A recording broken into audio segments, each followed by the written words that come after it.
Sports on Tap is brought to you by The Joe Wright Group with Dobie Real Estate, Jason Stiltner at Flagstar Bank, Baldman Entertainment, Land & Sea Motorsports.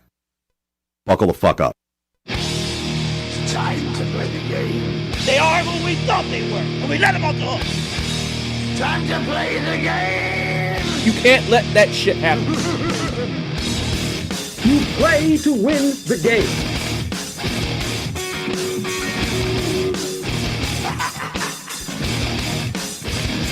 If we take a fucking tight end, I quit! Cannot win with him. Can't do it. I want winners. Time to play the game.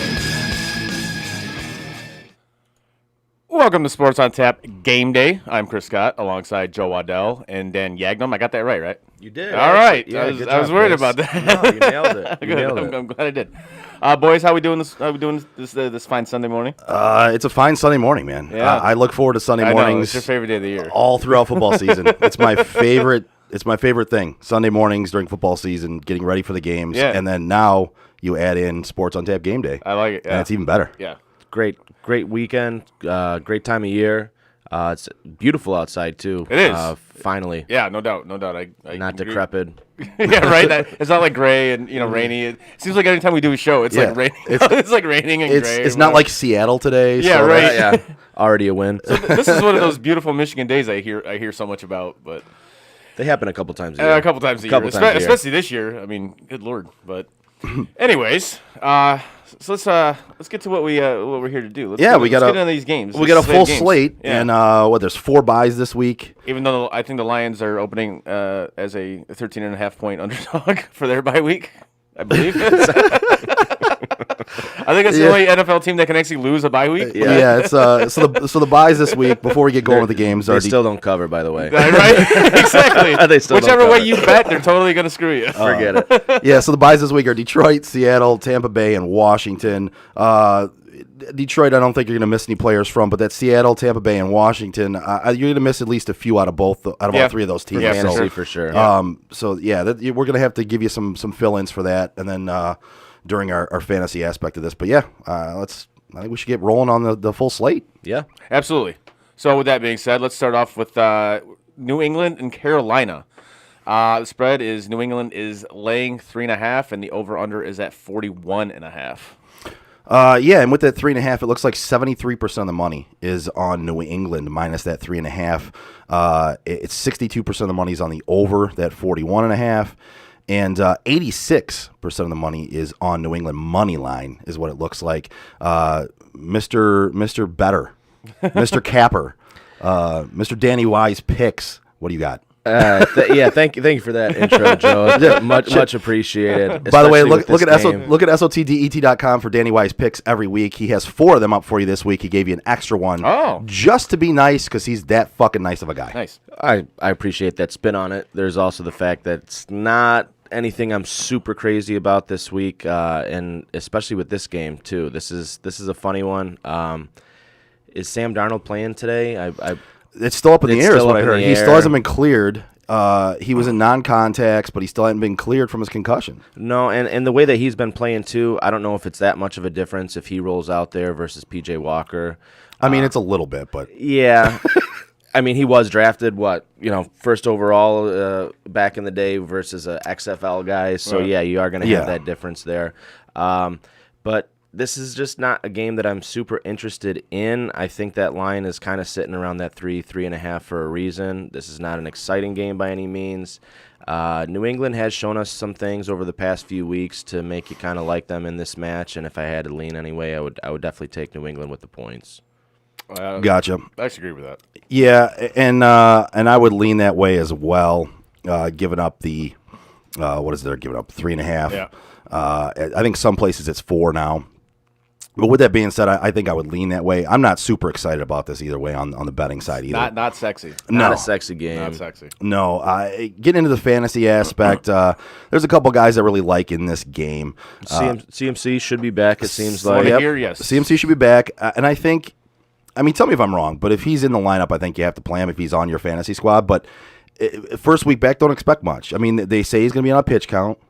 So, but with CMC, he can break a play anytime. Yeah. And it's hard for me to sit him if I have him on my roster. But he can get hurt at any time. He could. He could. It's like shit. And even on a pitch count though, you think that he can bust one at any time, could. just like you said, and he's probably, I would take like a 60% CMC over probably a lot of your bench options when it comes to it. All right, good. We're on the same page there. I do like Damian Harris in this game. I think New England, despite the fact they might not win by a ton, they won't blow them out. They're going to be leading this game, I think, most of the time. Damian Harris is going to get a lot of work. I do like DJ Moore because I do think that Carolina will be trailing in this game no matter who's playing at quarterback. I think he's going to be your go-to guy when you're trailing and throwing the football. I do like him in this game. A couple other guys that you're probably looking at playing is Jacoby Myers, Hunter Henry, who's been on a roll. And listen, don't drop Chuba Hubbard. I wouldn't necessarily play him today with CMC coming back, but don't drop him because, as Chris said, CMC can get hurt at any moment again. And they might start splitting some carries here to keep CMC healthy and to keep him from having so much wear and tear on him. You might be able to play him today, being that CMC is going to be on a pitch count. Yep. But definitely don't drop him. I'm definitely not huge on Mac Jones either this week. I'm personally not. No, I stay away from both quarterback aspects in this game. I don't touch either one of them. Even if you have a bye week quarterback, or an injury like Kyler Murray coming up, what we're going to talk about. Yeah. I'm actually playing someone that's not in that game. There's a couple other options that I would look at other than those. One thing I'm kind of interested in is the fact that Belichick does a really good job of taking away the opponent's best option. Yeah. So it's this week. Is that going to be CMC on the pitch count, or is it going to be DJ Moore? That's kind of interesting to me, and I feel like if one of them's kind of struggling today, you're going to see that other one getting a lot of opportunities. Yeah, I agree with that too. Could see that as well. Want to move on to the next game? Oh, yeah? Yeah. Let's do it. My Buffalo Bills traveling to Jacksonville. Love it. Taking on the Jaguars, Frank's Jaguars.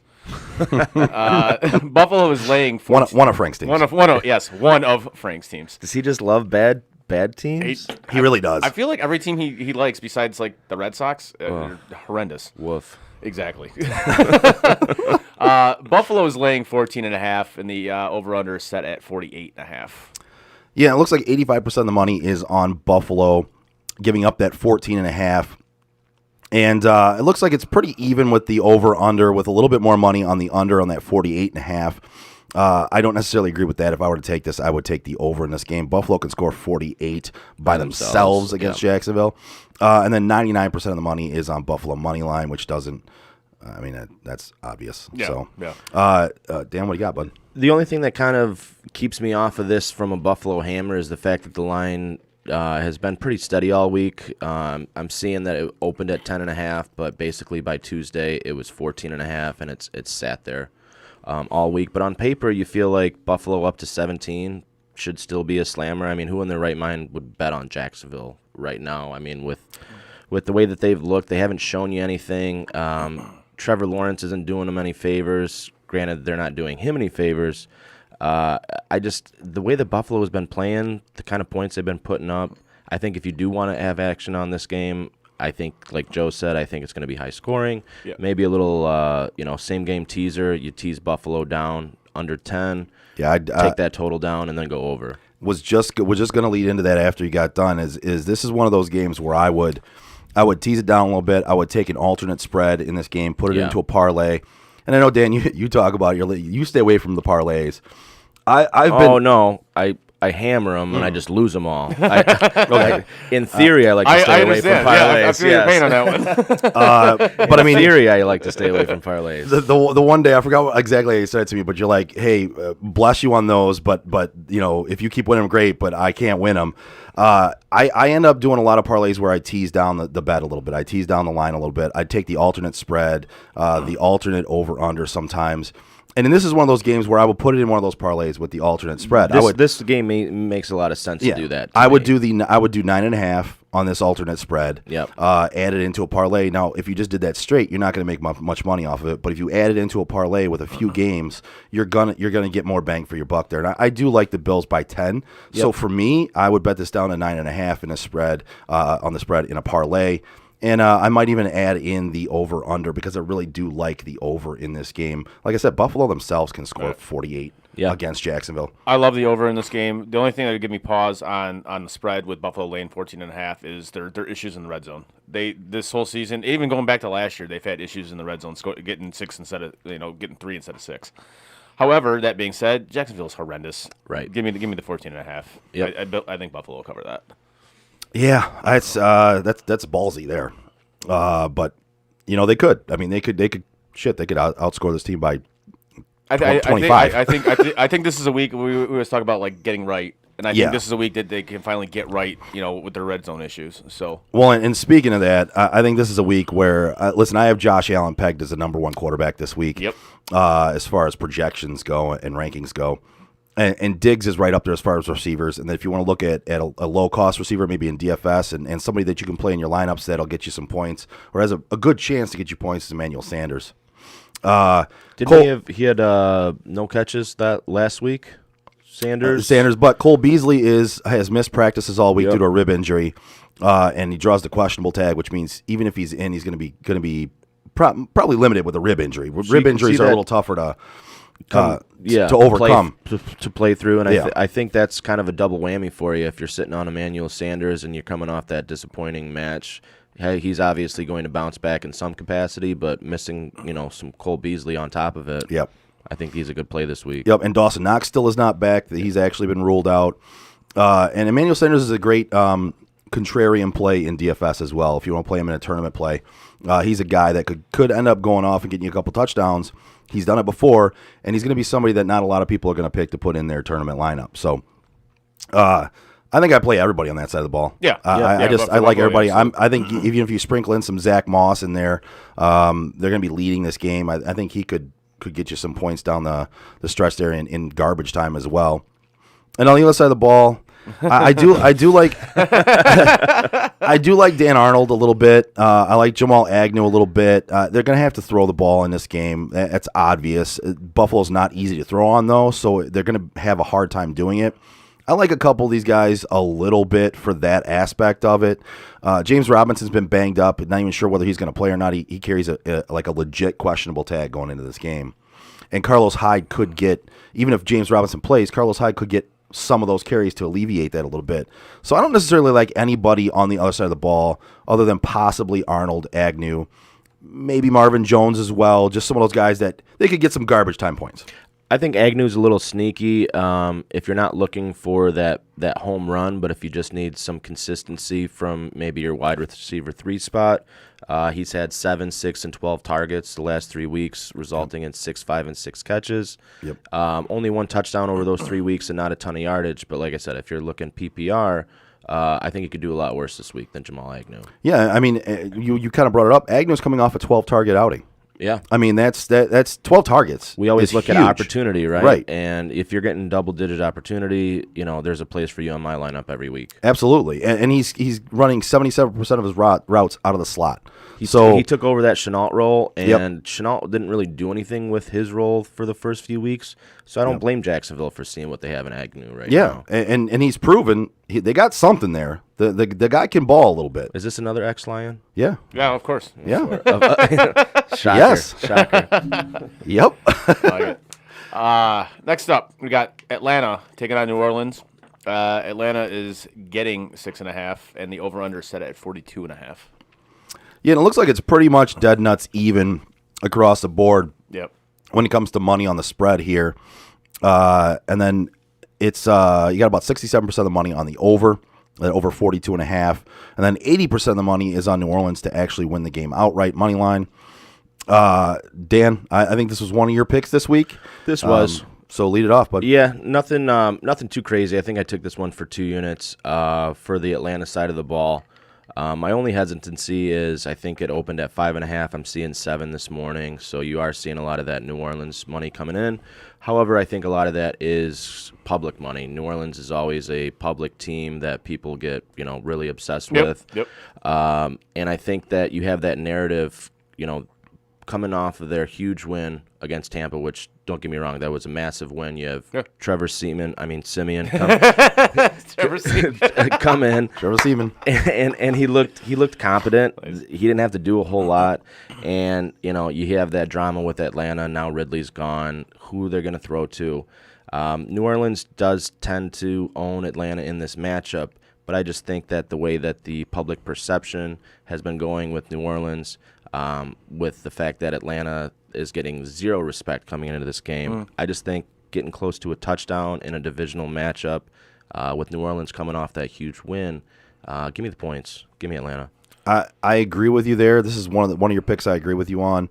I didn't agree with all of them, and I'll tell you when we get to them. But I'm glad. But about time. But I will agree with you on this one, and I like it even more now that it's gone up. I mean, I'll take the instead of 6.5 or 6, I'll take 7. Give me 7. I'll take that all day, every day, especially with a backup quarterback playing for New Orleans. Real quick. Yeah, that was another thing I meant to mention is.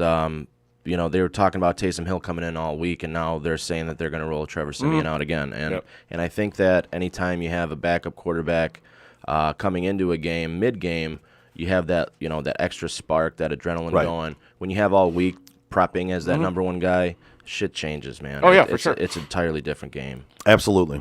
On the fantasy side of the ball, fantasy side of the game here, I like Russell Gage a little bit in this game.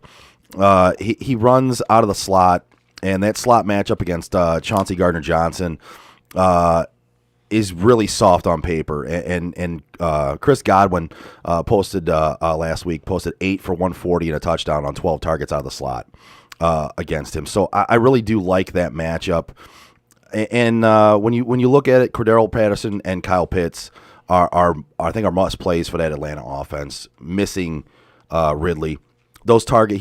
He wasn't putting up big numbers, but he was getting a lot of targets, and those targets had to go somewhere, right? So the only thing with Pitts for me is now he's going to be the focal point for the defense to focus on. Mm-hmm. I do agree. You know, he's a rookie tight end. Granted, he's playing wide receiver position most of the time, but still, now he's your focus. It's going to be tough. I see a lot of opportunities for him, but Right. I'm seeing, you know, probably catching half the balls coming his way. Oh yeah. Well, and that's kind of the risk you run. He's going to get more opportunity.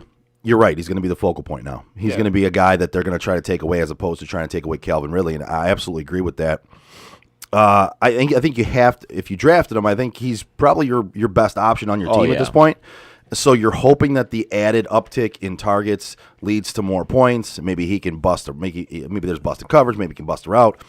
I think you take those added targets and just say, all right, well, hopefully this will add more points to my lineup. And then Alvin Kamara, he's a must start, and I think he's actually going to have a really big game today. I think you can expect a big outing from him being with a backup quarterback. They're going to rely on him. They're going to lean on him. Even on short routes out of the backfield, so you're going to get some points for receptions on that as well. So I love that matchup with him. And like I said, Russell Gage is a sleeper for me. I really like this matchup for him. How do you feel about Mark Ingram this week? Because it seemed like they gave him a lot of run. Granted, it was, you know, he had already been on the team before, but Right. still, it seemed like they signed him in the same week. He was basically splitting reps with Kamara. It seemed. I think he's going to be like your goal line guy. I think he's going to get you maybe like a touchdown, maybe two, possibly. Yeah, I think he turns into your goal line short yardage back. Some early down work. I think he gets some work when Alvin Kamara's tired. Yeah, he's the breather running back in there. He already knows the offense, so that's easy for him to pick up. Yeah. I don't necessarily think I play him in this game, but if you don't have any better options, this could be an okay outing for him. I don't necessarily think I love this matchup for him. I don't necessarily think I love every matchup for him. It's just he's going to be a guy that can be boom or bust every week, and it's going to be a lot more bust than boom. Mm-hmm. But if you rolled him out there and he got you a boom every once in a while, maybe that helps you out. I don't know. I think this team still will rely on Kamara a lot. They're going to lean on him a lot, and Ingram does turn into that short yardage guy where, if it's 3rd and 1, 3rd and 2, you're going to see Ingram come into the game. Yeah, and he could possibly pop one for you too. And you could see both running backs in at the same time as well. Yeah, for sure. Yeah, that's a nice angle. Moving on, Vegas. Traveling to New York to take on the Giants. Vegas is laying 3. The over-under is set at 46.5.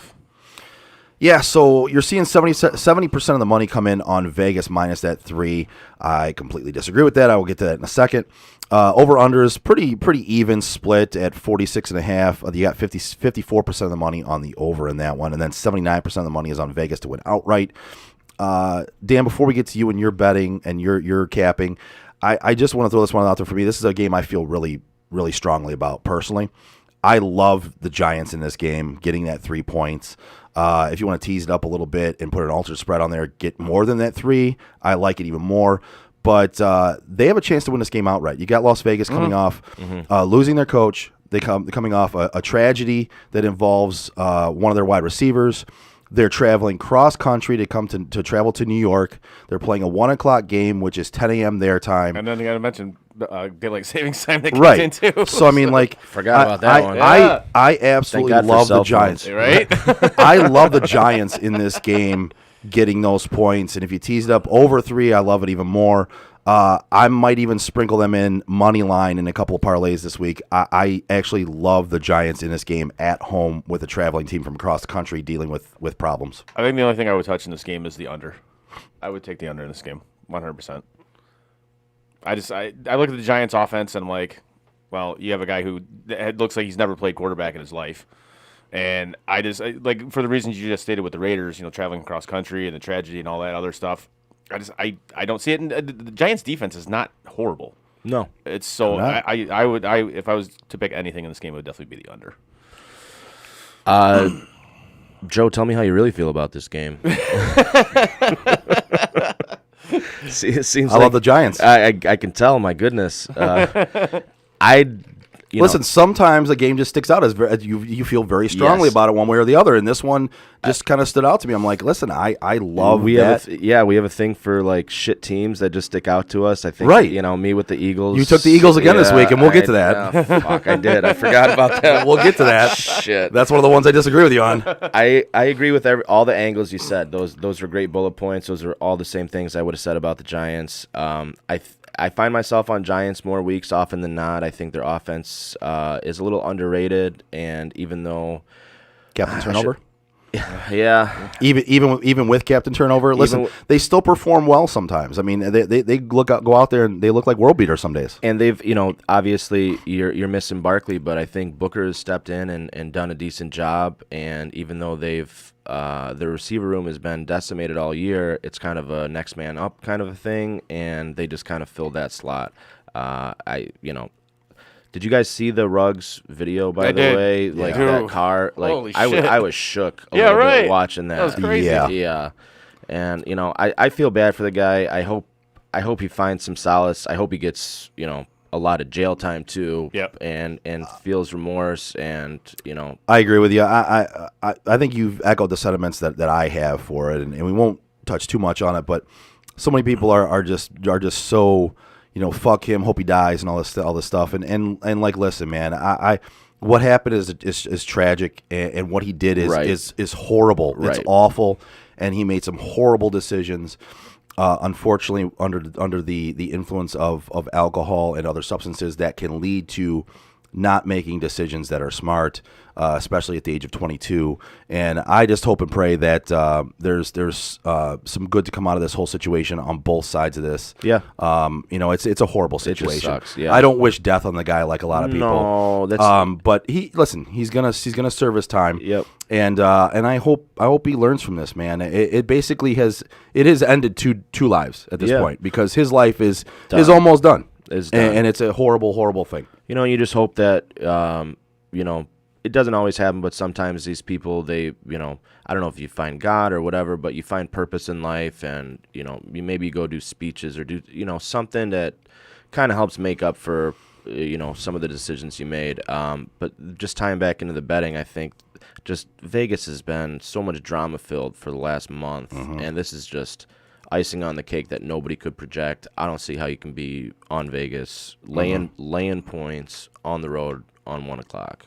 No. Traveling across country, especially at 1 o'clock. especially with given all the other shit they're dealing with too. That's I Well, don't see how they can even be mentally prepared to play this game. No, and Dan, like you said, you were shook when you saw the video. I was personally shook when I saw the video.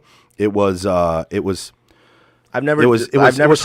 I've never seen a car on fire like that wasn't on TV. Right. Like real life shit. That was nuts. It was horrific. It's like this is Michael Bay shit. Right. Yeah. Like that's. Dude. I mean, it was a horrific thing to see, and for his teammates to have. I guarantee they've seen it. Oh yeah. And that is their teammate. That is their friend. That is their brother.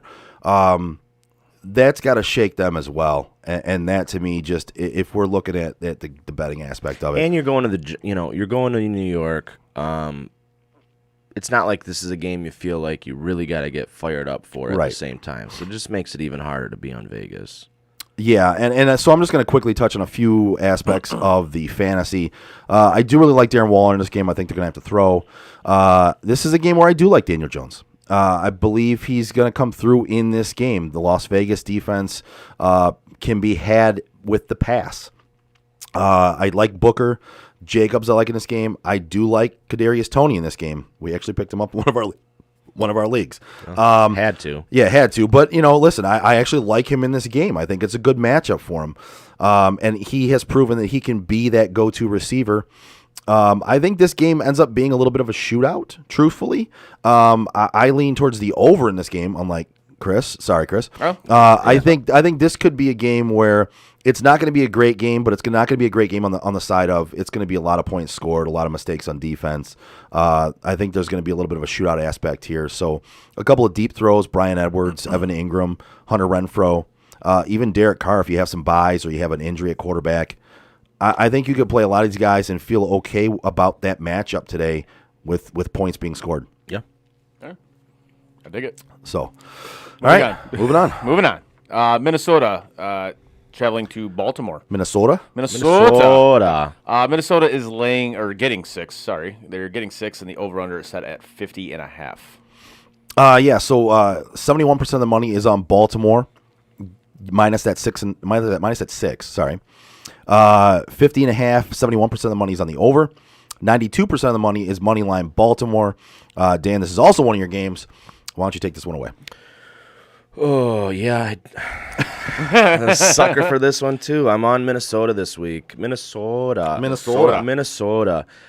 And I'm kind of conflicted with the fact that John Harbaugh does really well off of a bye. He is 9-5 coming off buys when he has extra time to prepare.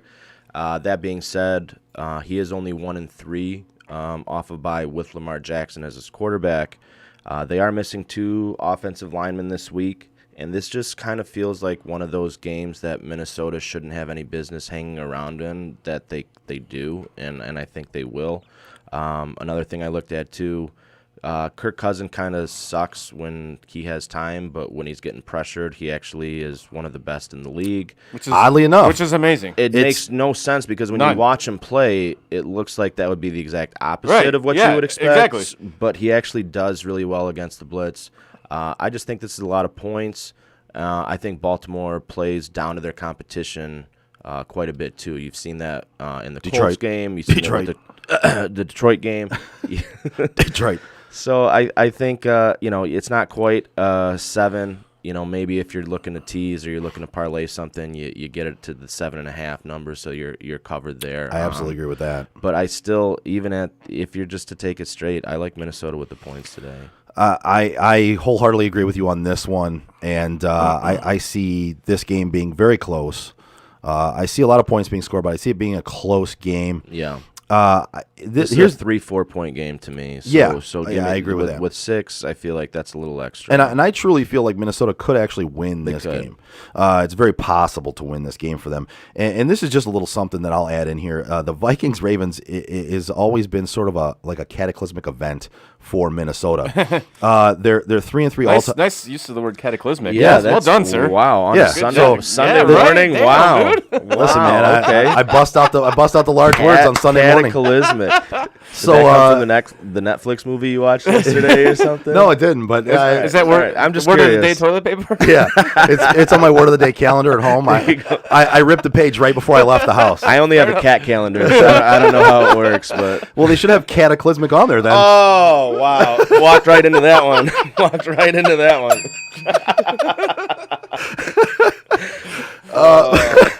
Nice. That was a dad joke for you. Yeah. But with that being said, so the cataclysmic event for Minnesota is they're 3-3 all time against Baltimore, and what it is in 3 seasons they beat Baltimore. They went to the NFC Championship game. Really? Wow. And in the 3 seasons they lost to Baltimore, they fired their head coach. I'm leaning toward the later in this one. Yeah. So it's kind of all or nothing for Minnesota in the game. Minnesota in the games against Baltimore, and in this one, I kind of see this one as I don't necessarily think they're going to win. I think they have a great chance to win. I think they're going to hang in there and have a good showing today, which means getting those points is going to win you some money there. But yeah, that was just a little off the wall thing I came across. That was like it. A little odd tidbit there. I think Zimmer's out there just to catch some tail anyway. Some young tail, let's be honest. The man's an animal. Jesus. Oh, man. That is something I never would have thought of Mike Zimmer. But all right. Oh, he pulls some tail? Yeah, young tail. Good for him. Young tail. Hey. He's into it, man. Hey. I can't hate him for it. No, good for you, listen, buddy. I don't hate him for it. Nope. I think him and I would be best friends. So on the fantasy side of this, Send some that my way. yeah, on the fantasy side of this, listen, I think you play all your big name guys. You play Dalvin Cook. I expect a pretty good game out of him. Lamar Jackson, Justin Jefferson, Mark Andrews, Marquise Brown, Adam Thielen, and a couple other guys that I would throw in there just as fringe plays. Kirk Cousins and Rashad Bateman. I kind of like them all in this game. I think this has the potential to be a shootout, a larger scoring game, a higher scoring game. I would play them all and be comfortable with it. Yeah, that's kind of what I'm leaning toward as well. I mean, you gotta start your studs. You have to. I think this game is going to lend itself to some points. Yeah, I think you're going to have a good fantasy day if you have guys from either of these teams on your roster. So I think it's an excellent call. I haven't done a ton of research in props for this week, but Lamar passing yards every week, he's still underrated by Vegas with how much that he actually throws the ball, and I think this is another matchup where he's going to be chucking it quite a bit. Yeah, I would agree with that. Yes, 100%. Next, Cleveland, your Brownies, traveling to Cincinnati to take on the Browns. Cleveland is getting 2, and the over-under is set at 47.5. And before we get into this game, I just want to make some news. Tua is out today. Wow. Tua's out? Wow. Was he even listed on the injury? He's got a fractured middle finger. Really? Yes. I saw questionable, but it's one of those. It's like, well, Schefter. everybody's questionable, Yeah. so I didn't think anything of it. Looking at Schefter's right now, he's out. Tua is. I love that Houston game even more now. Yep. Well, it's gonna fly up now. Yeah, it's say, going you to jump might up wanna get now. If you're listening right now, go put your money on Houston getting 5.5 right now. Without Tua in that game, that's a go-to. It went down. Did it really? What? 4.5 now. Oh, son of a bitch. So that's some fuckery right there. No, that's because That just shows you how much they respect Tua.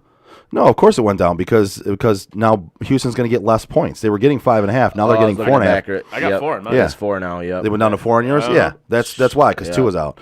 So Looking at it backwards. Sorry, guys. Yep. Well, yeah, it's going to walk backwards a little bit. By game time, it'll probably be closer to 1 or 2 as people bet this and keep betting Houston based on Tua being out. Take it. So, Yeah, just anyway, Take it. did you guys just take that? Yeah. Good. Oh, yeah. Good. I grabbed it at 4.5. All right. So the Cleveland Cincinnati game, we have Cleveland traveling to Cincinnati. 70% of the money is on Cincinnati minus that 2. 58% of the money is on the over at 47.5, and 74% of the money is on money line Cincinnati. Dan, take this one over, bud. I'm gonna kind of tee you up here because I know this is your squad, and this is a tough game for me to cap, just because you can see it going either way. Bengals coming off a big win into a loss against one of the worst teams in the league. Browns have their own injury concerns. A lot. They do. And everybody wants to talk about the OBJ side of things, and What a mess that is. it really is. He never had any business being in there in the first place, and I don't think this hurts the team in any way, shape, or form. If anything, it only helps them. I just think this is a tough game to cap. I think it's going to be a 3-point game either way. I'm going to let you go on this one, Joe. Honestly, I'm right on board with everything you just said. It's a tough game to cap because there are so many injuries on Cleveland. Cincinnati's played so well. I think there's a lot of public money on Cincinnati right now because of all the public things that you see. Cleveland's generally a public dog. Yeah, they don't usually get a lot of love from Right. the public, and Cincy is that sexy, Joe Burrow. They got the cool uniforms. They got Jamar the young Chase, Jamar Chase, the young the- players. But you just lost to the fucking Jets. Right. Yes, but they looked like world beaters against Baltimore They and did. Pittsburgh. Yep. So I mean, you got two aspects there, and it's the Jekyll and Hyde They are very of Jekyll this and Hyde. season that we talked about. We talked about on Tuesday. Is this season with a lot of teams is very Jekyll and Hyde. It's Yeah, very up and it is. down. It's Yeah. even more so this year. Yep. Teams can look like world beaters one week and just look like dog shit the next. Yeah. I think this is a get-right game for Cleveland. I'm not necessarily willing to put a ton of money on it. I just see this as them wanting to come out, establish the run, show the reason why they got rid of OBJ. He was nothing to this team on the field. He never should have been on this team. The regime that took over they weren't the ones that traded for him. Correct. So, and Stefanski and this regime want to run the ball. And in this offense that Stefanski runs, he proved it in Minnesota. Minnesota is Diggs and Thielen, their stats went down when Stefanski took over that offense. To be fair, he also didn't draft Burrow, correct? Or Baker? Or No, Baker. Baker? Yeah. Baker, Baker. yeah. He didn't. You're right. He did not draft Baker either. But the thing of it is that as much as Baker hasn't looked good this year, they take into account the fact that he is injured, and it's a rough injury. They take into the account the fact that he is somewhat of a locker room leader as far as toughness, as far as vocal, as far as being that guy that has. Listen, he without OBJ. Okay, here's what it is. Without OBJ last year, what did that team do? Okay, OBJ was out. Yeah. Baker Mayfield took them to playoffs with an 11-5 record, won a playoff game in Pittsburgh, and took them into the playoffs and had a chance to beat Kansas City. So if you're a teammate, you might be torn on this because you might have liked OBJ a little bit, but when it comes down to it, Baker has been a leader for that team. Be it in the locker room, be it on the field, showing his toughness, showing his mental fortitude. They're going to stick by him more than they will anybody else. Yeah. This is still a tough game. They have a lot of injuries. If I had to, I would take Cleveland. Just wanting to prove a point, go out there, run the football down their throat. They got Chubb back, who's healthy. Dearness Johnson is a damn good third running back that they have. They don't have Hunt back yet. But I think this is a game where they could get right a little bit and show that they still are the Cleveland Browns from last year, not the Cleveland Browns that everybody remembers from the past. All right. And their defense is still tough, man. Myles Garrett. This is really big for the division. It's very big. Yeah. Very big for the division. Very big. I look at this game, and there's something I think internal going on with the Brownies right now. That Yeah. I think it's kind of screwing with their team chemistry. So I look at the spread with Cincinnati laying 2 and being as the game is in Cincinnati, which honestly doesn't really make a difference because Right. it's Ohio, whatever. Battle of Ohio. Yeah, right. But in looking at this, I would take Cincinnati laying the 2, and I would actually take the over as well. And to me, I look at this. This is one of those games where Dan and I talk about a lot. We talk about on the show a lot. Sometimes Vegas tells you something. Yeah. Right, with everything going on with Cleveland, all the injuries they've had, Cincinnati playing much better. Cincinnati at home only giving up 2 points to a team like that. To me, this is one of those things where They Vegas. lost to the Jets. I know, but this is one of those things where Vegas is. But Vegas is smarter than us, right? So Vegas, to Right. me, in Yes, this yeah. line is telling me something.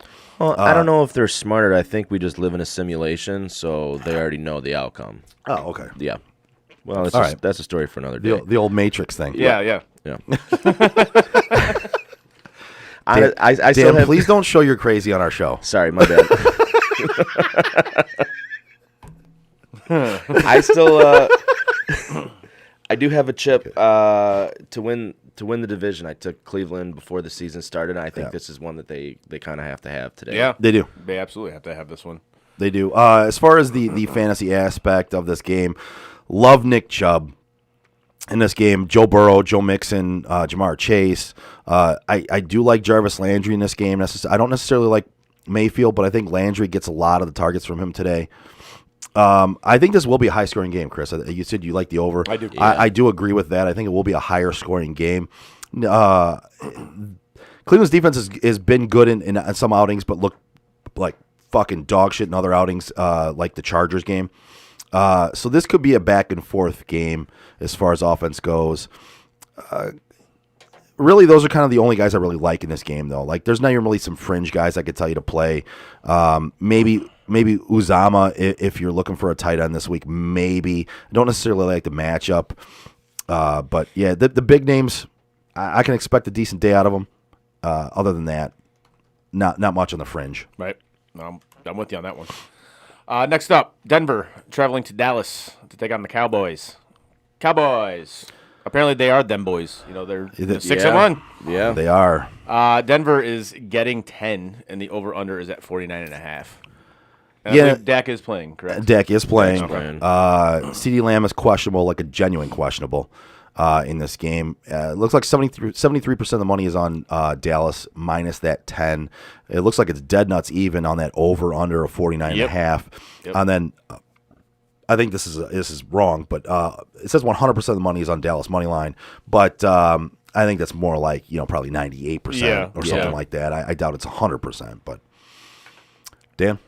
Yeah, this is one I'm not super interested in. I've kind of been on the wrong side of these Dallas games. They are 7-0 against the spread this year, which for such a public team that Dallas is, this is one that Vegas is kind of kicking themselves on. This line hasn't really moved. It's been sitting at the 10. I don't see how you can really back Denver on the road. They haven't shown you anything. Teddy does cover, but Dallas's D has looked impressive. It has. Pretty much every single game. 10 is a big number. It's not a game I'm interested in betting. I think you see some fireworks here. You see the 49.5 total. I think this is good for fantasy. If I did have to pick a side, I would go Dallas. This might be one you might want to tease. But, yeah, it's tough. It's tough for me here. I think you hit it on that one. I don't think betting-wise I do much here other than the over. Maybe tease down Dallas in a parlay, but for fantasy, this is going to be a big game. Yeah. Oh, yeah. Yeah. I think you play all your players in this game, even the fringe guys. Noah Fant's out with COVID, so I think here's a fringe guy that I like, Albert Okwuegbunam. Not gonna work here anymore. Okwuegbunam. I can't really pronounce his name, but he's gonna be the lead tight end today with Noah Fant out, and even though you can't pronounce his name, Albert Okwuegbunam. Yeah. Go pick him up Ain't gonna if work you need here a tight end. Albert not gonna see any playing time past this week. But even though he won't see any playing time past this week, you can go out and pick him up this week and expect a decent game out of him, I think, with Fant on the sideline with COVID. Listen, you got Javonte Williams, Melvin Gordon. They're both getting playing time. They're both scoring points. If you needed running backs in this game and you have one of those guys, I think you could rely on them for some points. Cortland Sutton, I think, could have a big game here. Jerry Jeudy is back. The other side of the ball, you play your big guys. Look at CeeDee Lamb, though. He is genuinely questionable going into this game, so check out the lineups going into the game, the actives and inactives, and see if he actually is active. If he is, I think you got to play him. Might be a little dialed back, but if he's active, I think you have to play him. We may see Gallup activated before this game. Let's see. Blake Jarwin is out, so Dalton Schultz will be getting all the snaps for I think the tight end in this game. I think he can have a decent day. He absolutely can, especially with Dak back. He didn't have a good week day. last week with what's his name, Cooper Rush. Yeah, but him and Dak, they got that click. connection. Yeah, I like him. They I like click starting very him. well, and I think you can expect big games out of a lot of your players in this game. I think this is going to be a high scoring, fun game to watch on the fantasy side of it. No, I absolutely agree with you. Moving on. Albert Okwuegbunam. Yes, that guy. So I just wanted to say his name one more time. I think I got it wrong every single time I said it, but I don't really fucking care. Nice. Next up, possibly the least sexiest match ever. Houston taking on Miami. We got the spread on here at 5.5, but as we just looked, it's actually went down to 4 after the news of Tua not starting today or not playing today. So we'll say 4 that Houston is getting 4, and we'll take the over/under at 46. Yeah, so it looks like 60% of the money was on Houston already for that spread. 69% of the money was on the under, and 68% of the money was on Miami money line. I think that's going to change. I do too. Before I hand this one over to you, Dan, I liked this game beforehand, and then with Tua being out, I like it even more now. This was one of my games I was all over this week. I would have taken Houston plus the 5.5, no problem with Tua starting, because Miami's total overall team has just not been done very well. It's not good. And I like them money line now. I would take them money line. Forget the points. I would take Houston money line. They have Tyrod Taylor coming back, who looked amazing in his first 2 games, game and a half. Relax Listen, on the amazing talk. Listen, okay, he looked like a leader, okay? Yeah, and fair. he looked like he could lead this team, and they're playing a shit Miami team. So Fair. when I say amazing, it's amazing on the level of these 2 teams playing each other today. Within perspective. Yes, Got it. So Yeah. I don't mean like he looked like he was going to be, Not world beater. Patrick Mahomes winning the Super Bowl. Got it. He was amazing for these 2 teams playing each other this week. The guy looked very good in his game and a half that he played before getting injured again, which he does every fucking year. So in this game, I look at this and I go, I'm taking Houston. Yeah. I take Houston money line. I was close to taking Houston money line before the Tua sitting. I'm all over that now. I love Houston money line in this game. And if you're gonna take some points in it, you want to take the 4 points? Fuck it, take the 4 points. And feel even more comfortable. I think we were all on the Texans before, and then when you get a late QB scratch, that kind of screws up the capping that goes in prior to. That being said, for all the same points you mentioned, we were heavy on this game because of Tyrod coming in. He looked good the first couple of weeks he was in. He made this team look competitive. They won week 1. Granted, it was only against Jacksonville. And this Miami team, they they look competitive for a few quarters and a few plays, and then they find themselves shooting themselves in the foot, kind of getting separated from the competition week in and week out. I think the number is great over 3. Obviously, it's dropped down. I can see it probably, it's 11:15 now. Game's not till 1. It's probably going to get closer to 3. I like the money line, and I think if you're going to take it before the line drops even more. Yeah. Yep, 100%. I agree with that. And then fantasy wise in this game, I think I drop all of my Miami Dolphins. So I did like. Who were you playing before? Yeah, right. Well, I did like Gesicki and Waddle in this game because Parker was out. He's been put on IR. Yeah. I did like Gesicki and Waddle in this game. I really did, and I thought they could put up some points. You're right. Wise. You're right there, and because Tua, he has shown that he has kind of locked in on those two guys. And Parker last week actually looked pretty well in his return, and both those guys still got their points. With Parker being out, I really did like Gesicki and Waddle. I've got to look at some of my DFS lineups now and take those 2 out of my lineups. I just don't like them without Tua in there. And you look at the other guys in this game. I do like Brandon Cooks with Tyrod coming back. And I actually like Tyrod a little bit in this game, even more so now. I think he's going to be able to get up on this team and kind of put his foot on their throat a little bit. I liked Tyrod before in this game as like a fill-in guy, a possible starter for maybe an injured Kyler Murray, which I have to possibly think about starting him in your league, Dan, as Kyler is genuinely a game-time decision and looking like he might actually be out.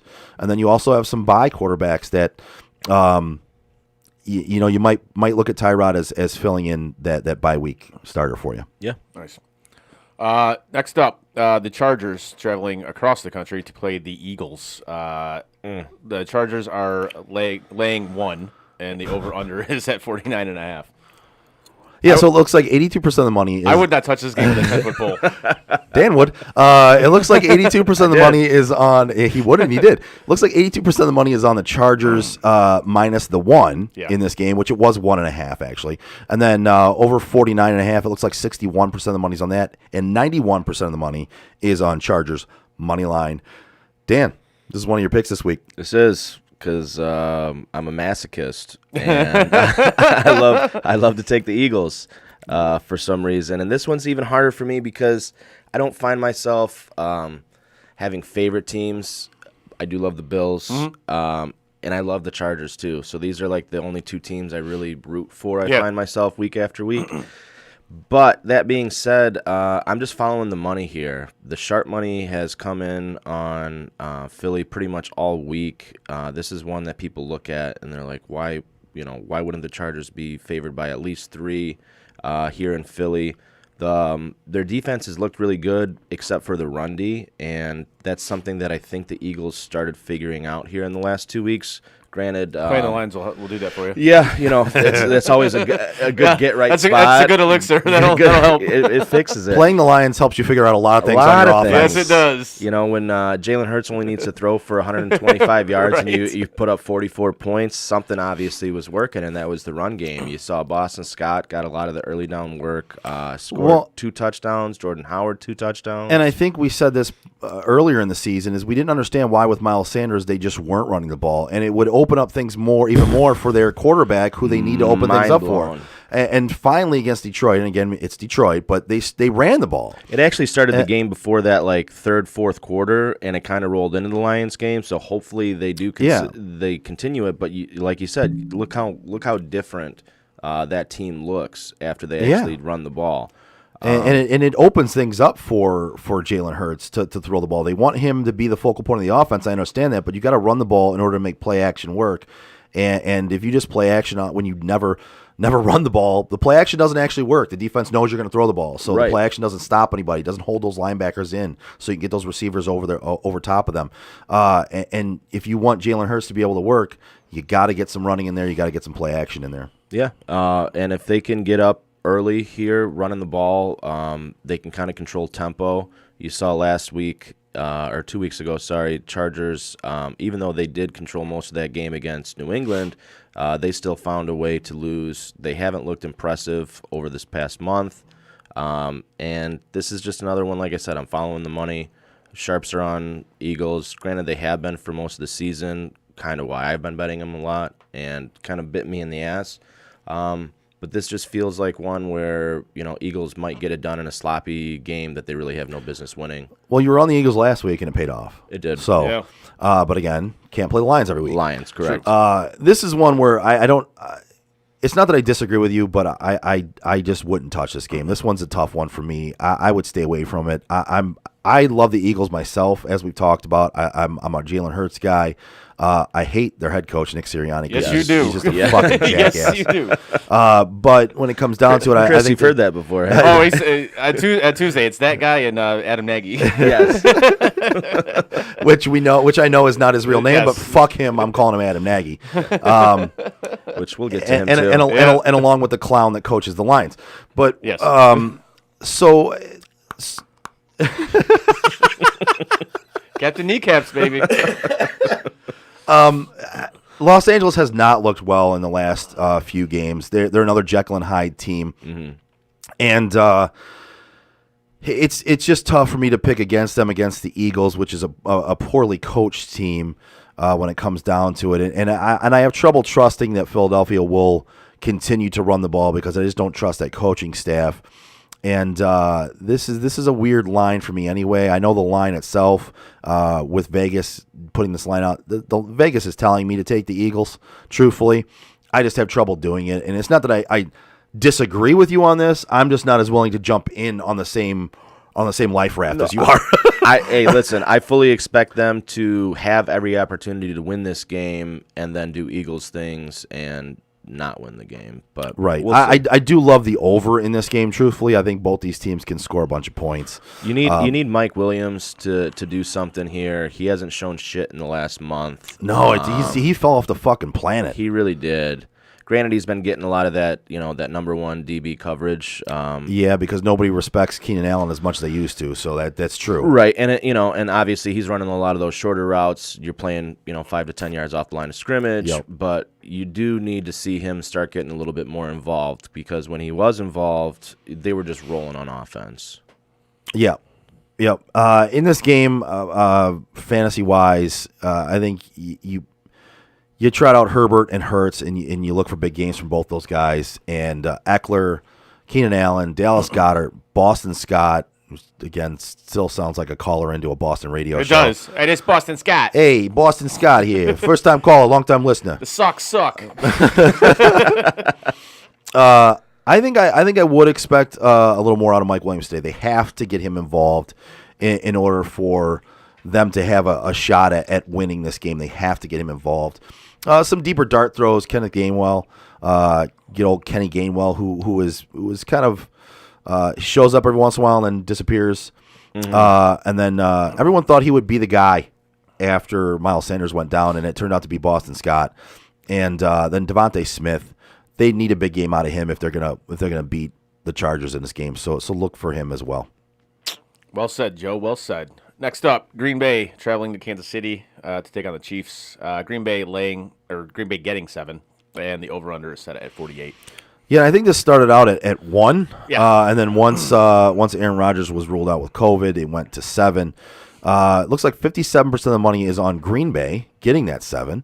Over/under of 48 looks like 58% of the money is on the over, and then 66% of the money is on Kansas City money line. Dan, what do you got for this one, bud? It's tough. This is a tough game. Yep. It was 7.5 all week. Where if you like the Packers, that was the number to grab. I'm seeing pretty much 7 all day this morning. This is one you can kind of argue either side if you really wanted to. Preseason, when Jordan Love was playing and practicing, all you heard was how bad he was, and now all I hear in the media is how much of an opportunity Green Bay has in this game with him. And I haven't really seen much to back him, but at the same time, Kansas City hasn't looked good at all. No. Not a single week of the entire year. No. And if I'm laying a full touchdown at home, man, I don't know. I don't think I can do that. I'm with you on that one. Kansas City, it looks like defenses have finally figured out how to. You can't stop that offense, but you can at least contain it. And Right. I feel like we talked about this on our Tuesday show. Like the Raiders last year, they laid the blueprint on how to contain this offense, and teams are following that to a T now. Yeah. You play your 2 high safeties, you take Kelsey out of the game. Tyreek Hill, have your go for it, man. It's not enough. It's not enough. And we also talked about on Tuesday how Mahomes he's trying to make too many big plays instead of just taking what the defense is giving him. One thing I've been saying for the past couple of weeks, I feel like he's getting a little too cute. Yes. You know, with 100%. with these no look passes, these sidearm passes. Can you do it? Sure. Do you need to all the time? No. Just make the proper play, man. That's Right. all you need to do. And I don't know if it's trying to hit the home run ball too much. You don't see a lot of things working right in Kansas City right now. And just looking at him in the pocket, his mechanics kind of look like Josh Allen in his rookie year. They're just off. There's sloppy. He's sloppy. There's just He something looks off sloppy about right now. about his mechanics. Well, it's so bad that in Kansas, it's amazing how fast people forget and how it's so recency biased. But there's a petition to have him replaced as starting quarterback, and to me that's just insane. Any other franchise would kill to have this guy. Right, that sounds like something Lions fan would do. Honestly, it does. I'm the first one. So I was one of the first people to come out on this guy's bandwagon before he even started a game in the NFL. Yeah, and when it comes down to it, listen, the guy hasn't played well this year, and I'll be the first one to fucking tell you that too. But he's still better than 90% of the starting quarterbacks in this league. Yes. And there's something wrong with this offense, and I'm not going to put it all on him, right? It's just not all on him. I have said that I think sometimes he tries to create too much. Mm-hmm. He needs to take what the defense will give him. Mm-hmm. He's too much trying to create that big play, that big splash play, as opposed to just dinking and dunking and take what the defense gives him. He hasn't played well. The whole team hasn't played well. No, there's something going on. There's something off there. Yep. And I just I don't know. Betting wise, I don't think I would touch this game. Hell no. It's just you don't know what you're getting. This seems like a good tee up spot to take Green Bay, especially if you're getting that 7.5. But at the same time, you don't know what you're getting out of the Packers, and you feel like at some point Kansas City is going to figure it out. And you've seen the Packers already lose, by 30 to much worse teams. Mm-hmm. So I don't know. This is a tough game. Yeah, I would stay away from this one. Period. Yeah, I wouldn't even go near the over under. No, because you don't know. You have no idea. You don't know what you're going to get on this one. You really don't. So and especially it just sucks. This is another bad afternoon slate. Only 3 games this week. So looking at the fantasy aspect of this, we do have a question on the text, on the SOT text. We'll get to that in just 1 second. It was about a past game, but we'll get to that. For some reason, there was a delay in our text, so I apologize to the texter. We did get it, but looking at this game fantasy-wise, I think I play all the big players that you would normally play. Like, listen, both these teams have players you're not going to sit. You're not going to sit Patrick Mahomes, Aaron Jones, Tyreek Hill, Devontae Adams, Travis Kelce, even Darrell Williams.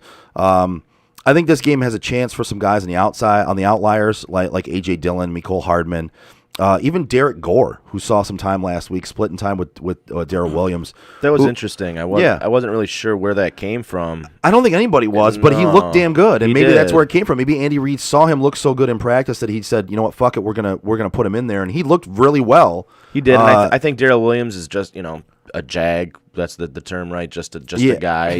He's pretty average. Yeah. And it seems like CEH is also going to be missing a few more weeks, so maybe they want to just see what they have in somebody else just in case. I don't know. CEH hasn't looked all world. No. So they might be looking for future to see what they have with Derek Gore as well, and see who their running back of the future is going to be. This is why you don't ask your quarterback at the draft who they want for a running back, because they're not skilled in that. Right. They're not scouts. No, you need to. Wouldn't you rather have just freaking Jason Taylor, Taylor in the second round? Yeah. I'd rather have. I'd rather have. Who else went in that draft? Wasn't it DeAndre Swift that went in that draft to the Lions? Yeah. After that, I'd rather have him as well. Yeah. So. And here I am talking up a Lion. But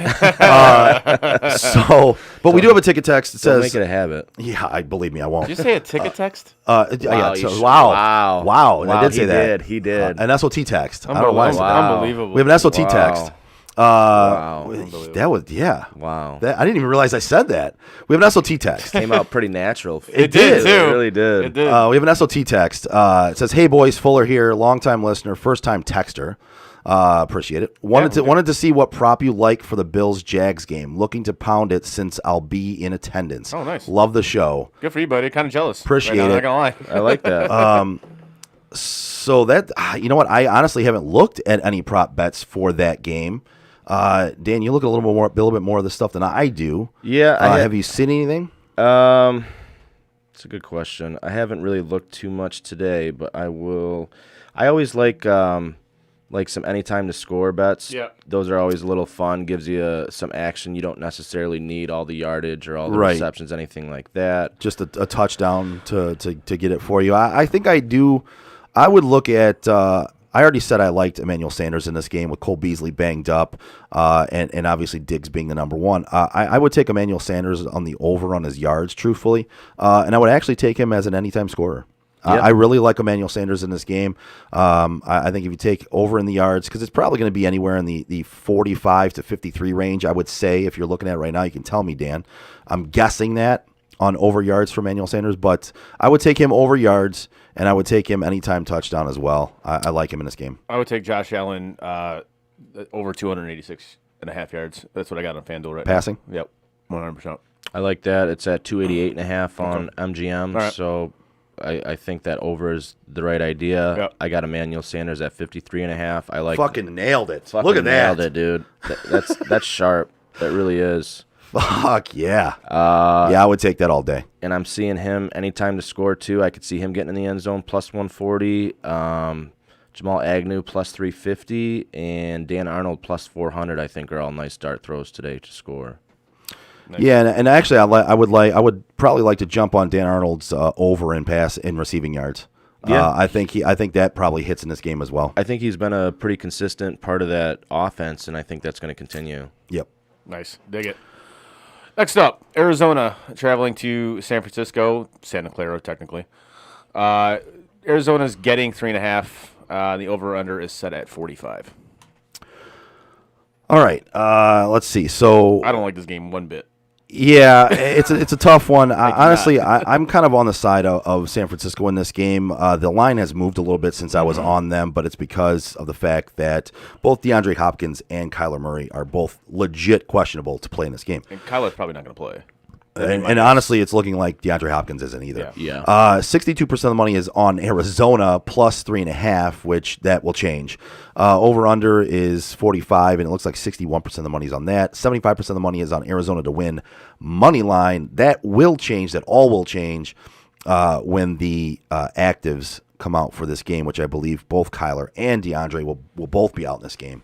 Dan, what do you got, bud? Yeah, that puts me on San Francisco right there, and this is one where when you catch an early line, it can work for or against you, and this is one where I felt like Kyler and Hopkins, but more so Kyler, were trending out pretty much all week, and you saw San Francisco -1, -1.5, and that was kind of the time to pounce. Now, if they ended up being active, you're probably going to get shit on for taking that early, but just the way that things were trending, I was on San Francisco. I think Arizona is also dealing with a ton of injuries that aren't really as publicized as those two guys. Agree. And they're really banged up. And for a 7-1 team, they've had some really close matchups. I think San Fran should have beat them the last time they played. I think things are starting to gel a little bit there.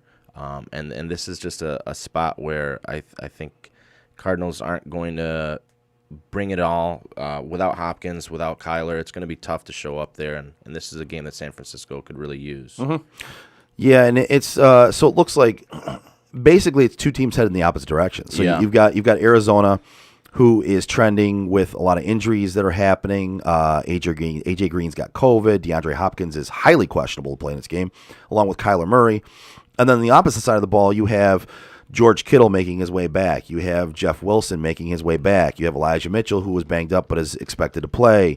And you kind of have two teams that are trending in different directions right now. And I think San Francisco at home in this game, if you can tease this back down to 2.5 in a parlay, or even just straight up, if you like that, I would do that in a heartbeat in this game. I think I think San Francisco beats Arizona in this game by 3 points or more. Because I am starting to see 4s now. Yeah. And I think as you get to that 4 o'clock hour when they officially get ruled It's going to be 5.5 probably. more So than likely. I would jump on it now if you're gonna. Yeah, I would jump on it now. Maybe put it in a parlay, tease it down to about 2.5, get under that 3-point mark that we always talk about, and feel comfortable with that. I would like that in this game. Now, if you have DeAndre Hopkins and he does go, do you play him today? Because you saw what happened last week, and he was active and he was a no-show. It depends on what your roster looks like. Yeah. Right? I mean, you know this as well as I do. It depends on who you have to play. Yeah. If you have another viable option behind Hopkins, then yes, I say you sit him and you play that viable option. Right. If your other option is garbage or just a crapshoot, and a guy who doesn't get many targets, then I think if Hopkins is active, then you have to kind of put him in your lineup. But with that being said, he is even more so on the worse end of questionable than Kyler is. Yeah. So I think it's a foregone conclusion that Hopkins is not going to play. And I'm putting money on the fact that neither one of them will play. Truthfully, I would take San Fran in this game, and I wouldn't touch many of the Cardinals as far as fantasy goes. Because I think that offense is going to sputter without both those guys in there. I would take a lot of guys on San Francisco. Who the hell is their backup? I'll be honest with you, I don't even fucking know. I have no fucking clue who the Cardinals backup is. Is it Drew Stanton? Who did play? I mean, he used to be. Colt McCoy. Oh, good lord. Colt McCoy. Fuck, he's still in the league. Colt McCoy, right? It's like when Geno Smith came in. I'm like, wait, that dude's still in the fucking league? So listen, this is what you're looking at. You're looking at Colt McCoy. Oh God. Drawing the start, with his top pass catchers being Christian Kirk and Rondale Moore, along with Zach Ertz. Like that's just not something I'm willing to play. I'm not willing to roll my dice on that one. No, I can see a big Zach Ertz game though. Yeah, I agree there. I think they're gonna. Yeah, they're definitely dump utilize offs. him. So I could see a lot of Chase Edmonds, a lot of dump off passes, a lot of passes out of the backfield, a lot of screen passes, get it out quick, get the defense thrown off a little bit, and I could see some screens to the tight end along with some dump offs to Zach Ertz. Those two plays are probably the only two I would go with in this matchup on that side of the ball. On the other side, if Elijah Mitchell's healthy, you play him. I mean, the guy, two straight games of 18 carries, over 100 yards and a touchdown. Right. I think he's the guy there if he's healthy. I like this matchup for him with the way the other offense is going to pan out. I think San Francisco is going to lead in this game. They're going to run the ball more. And then maybe get Jeff Wilson back in. Maybe get him a little short yardage, get him going a little bit. But I do like that run game on that side, and I really like Elijah Mitchell if he plays. He was questionable. Double check that around game time, but I do like him in this game a lot. I don't really like anybody else on that side of the ball either, though. Like maybe Deebo Samuel because he just tends to put up numbers, but he finds a way somehow too. Yeah, and that defense on Arizona is still good. I think San Francisco will score some points in this game and win this game, but it's a crapshoot. So I mean, you play Deebo Samuel because he's your guy. I think I still sit George Kittle. If you've missed him for the last few weeks, you've had another viable option to play for him, right? So I think you kind of have to continue that until you see what you're going to get out of him in game settings. Yeah, make sure he's getting the full snap count. Yeah. But other than that, I don't really see much in this game, boys. I don't know about you, but I'm kind of with you on this one. Yeah. So next up, the Sunday night game. Tennessee traveling to Los Angeles to take on the Rams. Tennessee is getting 7, and the over/under is at 52.5. Yeah, it looks like 81% of the money is on the Rams minus that 7. 60% of the money is on the under 52.5, and 90% of the money is on Los Angeles money line. This is a spot where I would have really liked to be on the Rams if Henry didn't get hurt because of how they've gone on a world beater tear here. The Titans have the last few weeks with the teams that they've beaten. And so this would have been a prime fade spot. That being said, everything kind of goes out the window now that Henry's out. Yep, agreed. It's such a big chunk of that offense, man. Huge, like half of it. Yeah. Possibly. Honestly, yeah, possibly more. I am starting to see 7.5s, and I think closer to game time, you're probably going to see 8s. So if you do want to bet this game and you are on the side of the Rams, I would probably grab it at 7 now. Rams look damn good, and I hate to say it because of Stafford, but they look like they're a Super Bowl team. They really are. I think that Titans have been a little bit overachieving. Could they still keep this game close? Yes. I think you're going to see a lot of throwing from Tannehill. I think Julio should be back tonight too, which is he's obviously expected back. So that's going to help that passing game out too. You don't know what you're really going to see with Adrian Peterson. It seems like they're going to kind of try to slide him into the Henry role. But we'll see. You know, he's 34, 35, 36. I don't even know. Maybe 46 at this point. 52. 52. 52. Yeah. This should be good for points. You know, that being said, every time we say that, it ends up going the opposite direction. But this is the highest total on the slate at 53 points. I think this is going to be a lot of fun to watch and good for fantasy. Yeah, and I lean with you there. I don't think I touch this game as far as betting goes in either direction, but I think I might take the over in this game if I were to take anything, because I think there will be points scored in this game. I think that offense, you're gonna be able to see Ryan Tannehill and AJ Brown, and even though they've been on a roll lately, I think you're going to see it's going to rely on them mostly, and you're going to get some extra points out of them. You're going to get some extra usage in that area. I like Jeremy McNichols, actually, early now in the first couple games with Henry out. Adrian Peterson is just getting to that team, and you can turn around and hand the ball to him. He can run through a hole, but Jeremy McNichols is the guy that knows that offense, and he's going to get the majority of the touches, I think, in the first few games here until Peterson gets going and learns the offense. On the other side of the ball, you got to like all their guys, right? I mean, it's the Titans' defense is nothing. It's not special. No. And you look at Kupp, you look at Woods, but a guy I really like in this game is Van Jefferson. So he's on the perimeter and facing the perimeter corners of Tennessee. They've allowed the 8th most fantasy points per game to receivers, and he aligns really specifically outside. And the most fantasy points per game overall to the wide receiver position has been given up by Tennessee. So I really like that Van Jefferson play in this game. If you're hurt at receiver or you need a receiver, or even in DFS play, I like that play in this game. And, of course, Darrell Henderson as well, throw him in there. I think they run 3 wide receivers like 92% of the time or something like that. So, you know, normally you can't take a team's 3rd wide receiver, but in this situation, this is kind of the asterisk, the anomaly where you might be able to, because they don't throw to the tight end. Higbee hasn't been getting anything. Hasn't been getting shit. And they're scoring 34 to 38 points a game. So, yeah, all 3 of them can eat. And I think that's a good stream. And it's one of those where you look at it and Deshaun Jackson is now gone. He took some deep routes away from Van Jefferson, where Van Jefferson is kind of the deep route guy now that Deshaun Jackson is gone. And so he absorbs those routes as well, that Deshaun Jackson would have been that 3rd wide receiver for that deep route. So he's getting a little extra play in there, where and especially looking at this matchup as well with the extra play. I really just like him in this matchup. I think he has a chance to get you, 80 yards and a touchdown in this matchup. And for a receiver that you need to plug in, and actually he's available on the waiver wire in a lot of leagues. Yeah, that's good points for a guy that you can pick up and plug in your lineup off the waiver wire. Absolutely. When you can plug in one of those guys and they can get you some points that like nobody else is thinking about, or that's a bonus for your team. Absolutely. It's absolutely huge.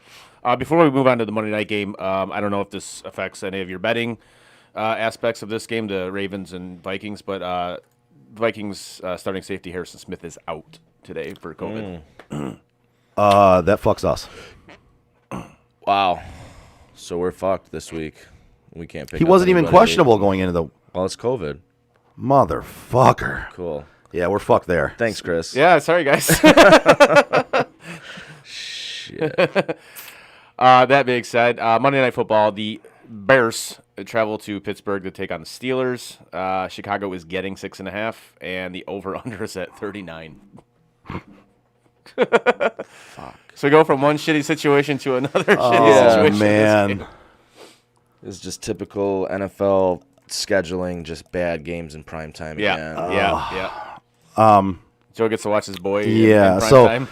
all right, I'm still on losing Harrison Smith out of the lineup in our big money league, but that fucking hurts. Yeah. All right, so look at Chicago getting 6.5 in this game. 53% of the money is on Chicago. Over/unders at 39. 58% of money is on the under. 85% of the money is on Pittsburgh money line. Yeah, it's unsexy. Obviously, that's pretty obvious. I really right? nothing this fucking game. No, Nothing. I'm probably not going to watch this game, to be honest with you. I'll find something else to do with my Monday night. Right. Maybe watch Dune for the 15th time. I don't know. You should try The Harder They Fall. It was a good movie. All right, I know you're against Netflix. Fair enough. I'll try that one. Steelers have 4 wins on the year. None of them have been more than by more than 8 points. So with this higher spread, that kind of gets me leaning to the home dog. You gotta love a home dog, especially in prime time. Steelers have no business laying that many points on the road. That being said, you can't really bet on Justin Fields. Khalil Mack is going to be sidelined for this game. Bears are going to be missing Eddie Jackson as well. So this is just an unsexy, unappealing game. You can see a 19-17. Oh yeah, 17, like a slugfest type game. Just 13-10. Yeah, I could just absolutely see gross. something like that. Yeah. So no real interest. In another my useless opinion. Monday night game. Perfect. God. Thanks. But as long as Goodell gets his $120 million a year, that's all that matters. Exactly. So It's just amazing to me how often that the Sunday night game is just significantally better than Better. the Monday night It game. really is. I don't understand how that is a thing. Yep. It makes no sense to me. But and I got to sit there and listen to Collinsworth the whole thing, Right. too. But, Right. but it's usually better. this You're guy, right. this guy, dude, stop it. I remember. Now here's the guy. Yeah, exactly. I remember the years ago, the Lions were playing on Sunday night, and then he comes out and he's like, "Oh, Calvin Johnson, man, that guy, like, he reminds me of me." Wow. Yeah, and Michael's just Wow. Michael's just pauses for a second. He goes, "Wait, what?" Like Like we were all watching it, we were going to say the same thing. We're like, "Whoa, wait a minute, dude." in the same way that you're both humans. Exactly. I mean, other than that, and you I guys don't- are I don't nothing see like it. each other. In the No, same way that wow. you're both human, you both play the same position. Yeah. That's Yeah. about it. Got it. That's it. Got it. We just couldn't believe he said it. The audacity of that man. Well, Right. and then they had they had the Rams on earlier in the year, and he's like, I really didn't know how good Matthew Stafford was, Oh, but I yeah, went back yeah. and looked at some of the tape. I'm thinking to myself, bro, Isn't that your fucking that's your job? not to mention, isn't he part of Pro Football Focus? Isn't he? Yeah. Doesn't he own part of that? He does. Yeah. Their I believe job he is to does. know how good players Yes. are. And it's not like he's been in the league for 15 fucking years Yeah, no, either. right. I think his exact quote was, "I didn't realize how good Matthew Stafford was, but I took a look at some of the tape." What? Wow. Yeah, The you should probably know this, dude. Yeah. That's something you should know. It's your Yeah. job. I mean, granted, who wants to watch the Lions play? No. So I mean- can kind of understand it. There was those blackout years. Yeah, there, right. too, I so- like watching the Lions Oh, play yeah, because right. I enjoy watching them lose every week. Yes. No. So looking at this game, I still take the bye by 13. Yes. 100%. Absolutely, absolutely. It's like the only team I know that can lose a bye week. Yeah. All right. Oh, yeah. Yeah. 100%. They'll find a way. Looking at this game fantasy wise, I don't see a lot of sexy matchups in this game fantasy wise because, like we said, I think we all agree this is going to be a low scoring game. I think it's got the lowest total Yeah. for the whole For slate. 39, yeah. Yeah. Anytime you see under 40 in a pro football Yeah, game, yeah. that's With that being said, I do like both running backs in this game. I was gonna I think say Najee. I think Khalil Herbert in this game on the Chicago side gets some play, and then Najee Harris on Pittsburgh side. Obviously, you're playing him, but I think he could have a very big game. I think they're going to here. pound. They're going to pound the rock the entire night. He could own this Bears defense in many ways because he receives the ball in the backfield as well. I'm gonna kind of disagree with you briefly. I have Herbert in like all my leagues. He was a great pickup, a great fill-in, but it does look like David Montgomery is going to play tomorrow. Yeah. So that's, I don't know, that kind of throws a wrench in it. I still For like me. him. I think Do you? I think Montgomery coming Even, back. even against Pittsburgh's D, splitting time. I do. Okay. I do. right. He's still a start for me in this matchup. I still like this matchup with him. I think he's going to get some of that play out of the backfield in passing downs. Yeah.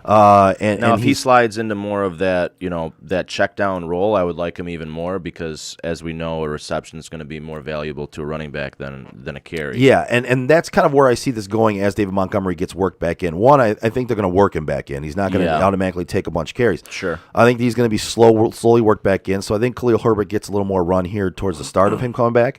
But I also think Herbert takes on. He's played well enough, and that coaching staff likes him He's enough. looked good. I think he gets that third down back, that passing down back, and he gets that relief back role. Williams was getting before he got COVID and Khalil Herbert was. I'm just kind of surprised. I'm just kind of surprised that they are bringing him back this week because they do have the bye next week. So it seems like, which also tells me that he might be active, he might not be, but if he is active, maybe he doesn't even see the field. Right, or it's a super light load just to just ease him back in, like you were saying. Yeah. So I do still like Herbert, and I like Herbert going forward too, honestly. I really do. I think Herbert's carved out a role for himself in this offense. Yeah. I think you could do worse than him on a lot of weeks looking down the stretch here as far as a running back goes. I think he's carved out a role. I think Cohen's done. I think Herbert's your guy now. Yep. I agree with that. I agree with that. And I think Williams is now cast aside as well because Herbert basically took over and said, I have to see the field. I've played that well. Yeah. I don't like the passing matchup in this game at all. The only guy I would even remotely consider is Claypool. Like, that's it. And I still don't think he's going to have a monster game. I wouldn't even consider him because he's saying if you have better options, obviously start better options. Well, if I were going to go with an option in this game, and this is just where I would differ with you a little bit, I would go with Deontay Johnson over Claypool because Claypool's more the big play guy, and Roethlisberger can't throw the deep ball anymore. No, he can't. He's not able to shot put it out there as well. And Deontay Johnson kind of runs those crossing routes, runs those out routes, and he gets more play. Claypool's put up some duds recently, and it's because 2 for 17 and 4 for 45 the last 2 weeks. Yeah, and it's because Ben can't get the ball to him. No, he can't put it out there like he used to. I say more for like a red zone target. Yeah, and he very well could be. That's my logic behind it. Very well could be, and again, if Roethlisberger could throw that deep ball like he used to, then Claypool would be a great play because Claypool gets behind the defense constantly. Oh, his athleticism's off the charts. Yeah, but you just can't rely on Ben to actually get on the ball anymore. No, you can't. And that's the bad part about that. I just offensively, I don't like this matchup much at all on either side of it. Nope. I'm really hoping Roquan Smith doubles up on his points since I'm missing Harrison Smith because he's sitting out with COVID, but. Really, really fucking just pisses me off. But anyway. Especially because we lost last week by fucking 6 points. Yeah. Yep. Jesus Christ. Yep. All right. Anyway. Yes. Well, this is awkward. Nicely done, sir. Yeah. So that is your slate of games for week 9. It's a decent slate. It's not the best slate in the world, but. No, I think coming into today, I think we were all under the same idea. It's not the best slate in the world, but there's not really any like sexy games. This week. I think there's going to be a couple games that we don't expect to be sexy, that don't stand out as sexy, as they're going to be on Red Zone a lot. Yeah. I think honestly that Houston Miami game might be on Red Zone a lot. Even though it's a horrible matchup technically. Right. And then I believe the Baltimore Minnesota game is going to be on Red Zone a lot. As far as points being scored as well. Yep. I think you're going to see some high scoring games this week that you don't necessarily expect. I think the early slate's going to be really nice to watch. I think it's going to kind of teeter off in the afternoon, but I think these early games are going to be fun. Well, and it always bothers me when the afternoon slate only has like 3 games. Yeah, it's tough, man. Like you only get 3 options at 4 o'clock for the Red Zone to like jump back and forth from. And there's a lot of downtime in Red Zone when there's only 3 games, and the 3 games in a 4 o'clock slate. Like, move some of these games from 1 o'clock to 4 o'clock. Right? Come on. Scott Hansen's going to have to be getting pretty creative. Yeah. Oh yeah, exactly. To keep it moving. 100%. Yeah, as he is every week, standing there trying not to pee his pants. He's also going to be trying to figure out things to say because he's only got 3 games on a slate and they're all in a commercial. He did a Ask Me Anything on Reddit one time, and it was actually really good. I read a lot of the comments, and he basically said, like, because somebody obviously asked him, like, do you have to go to the bathroom ever? And he's like, this man has trained his body to like not have to piss for 8 hours. Really? He's in his entire career, he's done it one time where he like had to go to the bathroom. Yeah. Otherwise, he stands there all day. Where he's standing when you see him on TV, that's where he's at. I think he said something about he just doesn't like a certain time period before the show, like the night before, and then he doesn't drink anything. Yeah, right. So he gets everything out. He doesn't drink anything. I would just like feed me a catheter. Right. There, like let's go. Right. I'd have a bottle underneath the fucking. I gotta piss. So right. the You got a desk, bottle behind the desk. Yeah. Just let it rip, man. But yeah, no, he's so from what he's talked about, he's impressive, man. Yeah, that really is impressive. The guy's dedicated to his craft. He is. Yeah, absolutely. But All right, so with that said, that's going to end our show for the week. Thanks for listening and watching Sports on Tap Game Day. We will not have a Tuesday show this week. The normal Tuesday Sports on Tap Detroit show will not be taking place this week. But tune in again next week at 10:30 for Sports on Tap Game Day, where I believe all three of us will be here again, and we'll be walking you through next week's slate of games live at 10:30 on Sunday. And then the following Tuesday, we will have a normal show like always. Enjoy your football Sunday, and peace out.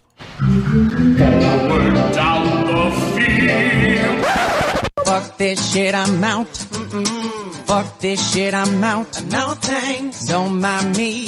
I'ma just grab my stuff and leave. Excuse me, please. Fuck this shit, I'm out. Nope. Fuck this shit, I'm out. Alright then. I don't know what the fuck just happened, but I don't really care. I'ma get the fuck up out of here. Fuck this shit, I'm out.